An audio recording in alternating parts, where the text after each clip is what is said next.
the Cahirley, and I want to thank the regional group for this motion, and I support the tenor of the motion, although on what it calls for there are one or two things I wouldn't agree with, but I fully support the tenor and what they are trying to do here in putting the spotlight on the retention and recruitment problems and morale problems, and particularly they recognise that the morale within the force is declining and is presently at an all-time low. However, I've just quickly Googled, and the exact same thing was said in 2007 when Michael McDowell was Minister for Justice, and at that time we were told by the Garda sergeants and inspectors that morale was at an all-time low. That followed, of course, the Morris Tribunal and the Bar Tribunal, which I might have a chance to come back to.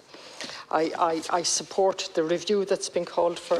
I have a difficulty with mandatory custodial sentences. Perhaps that could be discussed in a different forum. Definitely increase in the number of Gardaí on the beat, and in terms of the pay levels, further training and more support, psychological and otherwise. I agree with all of those. I have no difficulty with those.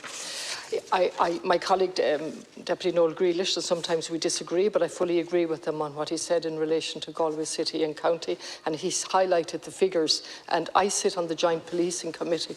I would say for my sins, or maybe it's a privilege, I sort of swing between the two when I sit on that, but at least it keeps me very close to the ground and to what councillors are telling us and to what the man in charge is telling us in charge of the Gardaí, and he tells us he has difficulty filling the vacancies. And Deputy Grealish outlined, I didn't have the figures to hand, but I had them a few weeks ago at the Joint Policing Committee, 16 sergeants and 30 uniformed office guards, and those roles remain vacant. Let me say on that as well that Maidir le Gaeilge tá an aib acu na folluntas I Connemara agus na Gaeltachtaí Ceantar a lína níl sé an na follúnta sin a lína le Gardaí le Gaeilge. Agus uaireanta nuair a éiríonn leo Gardaí á le Gaeilge, bíonn deacrachtaí eile an ó thaobh cuasaí tithiíochta. Agus ritheann cás amháin trí mo cheann inis agus mé I mon canse. Duine atá ball de Garda Síochána, atá ben céile aige atá ag gobar sa ceantar freisin, tá post aige sa ceantar ach níl sé an cead planála áil. So tá gá aibí gceist na follúntas a lína agus an sin nuair atá daoine le Gaeilge faighte acu, níl siad an teach a áil sa Gaeltacht. Agus tágann sé sin na nús an Tairiscint scríb an Commissioner Teanga ó thaobh an sáú dlí a bhí gceist ag na Gardaí ó thaobh gan a bheithin an daoine le Gaeilge a healáthair don na ceantracha Gaeltachta. Thosaigh sé sin is dótha 2010 an fisrúcán sin bhí Tairiscint agus tá an Garda Síochána nó luch banistíochta fós ag sáú an dlí ó thaobh soláthar Gardaí do ceantracha Gaeltachta, do ceantar Gaeltachta le Gaeilge.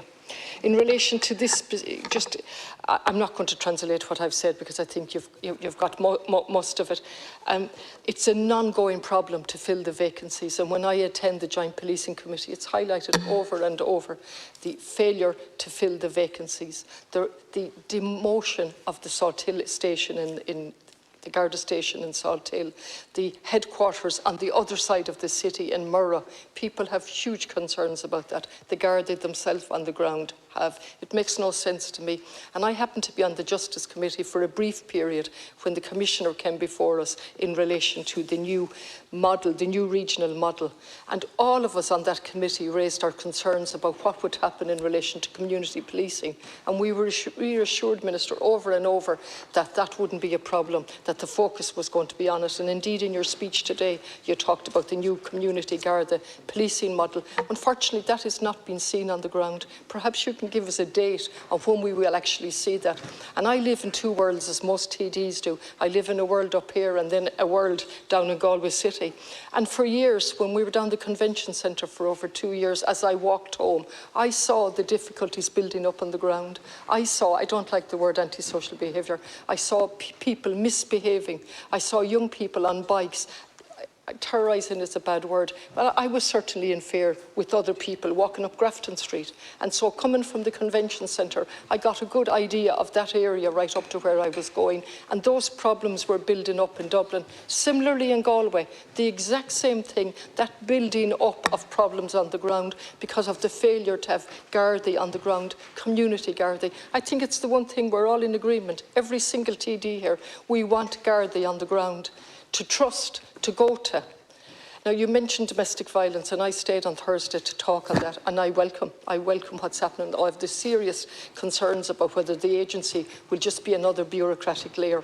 But the reality of what women face was brought into acute focus the next day, wasn't it, with the murder of the woman in the Midlands again. Over one a month at the moment. We need to resource the Gardaí, train them. We did bring in the protective units. It was progress, but they need to be resourced. They need to be trained.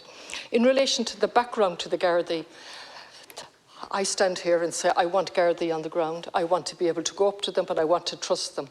However, and the vote of no confidence in the Commissioner, I leave between the Gardaí and the Commissioner, and I wish it didn't come to this. I wish it had been sorted out ostensibly over a rota. Obviously, it reflects lack of trust and low morale on the ground, which really shouldn't be here, because I've said this before. My introduction to the Dáil was the O'Higgins report on the Garda behaviour management in relation to Sergeant McCabe. And really, he, despite the investigation and everything, he was saved by having a recording on his phone of what was actually said, and he went home rooting for that phone. Prior to that, we had the Morris Tribunal, 70 million it cost us, and still rising the prices. You know what they found? A detailed, systematised corruption, negligence, misconduct, and a blue wall of silence in Donegal. Now, the mistake that we made, or the system made, was to think that was just Donegal, when there were serious problems at management level in terms of openness, accountability, honesty. And then it took another Charlton, which is still ongoing, the Disclosures Tribunal, to talk about what was necessary in the Gardaí. Honest, loyalty to the public, not to the institution, to be seen, to be heard. But the people would hear the people. These basic things that we need in the Garda Síochána, that's the Garda Síochána that I support. That's the Garda Síochána that I want to praise. On the ground, people who you can trust. Unfortunately, there is not a history of that in the 100 years since the establishment of the Garda Síochána. Obviously, very good Gardaí on the ground, and obviously, with the retention and recruitment problem, they're leaving in droves because of the lack of morale. And that's what I would love to see us discussing here, not a vote of no confidence in a commissioner that should have never come to this point. There was a reference to previous commissioners. One of those actually disgraced himself, and it came out later through the evidence of the Controller and Auditor General, something whispered in his ear, which I won't repeat, in relation to Sergeant McCabe, which was absolutely disgraceful and disgusting from the former commissioner. So I just put my words in context, and in that context I support the general tenor of the motion.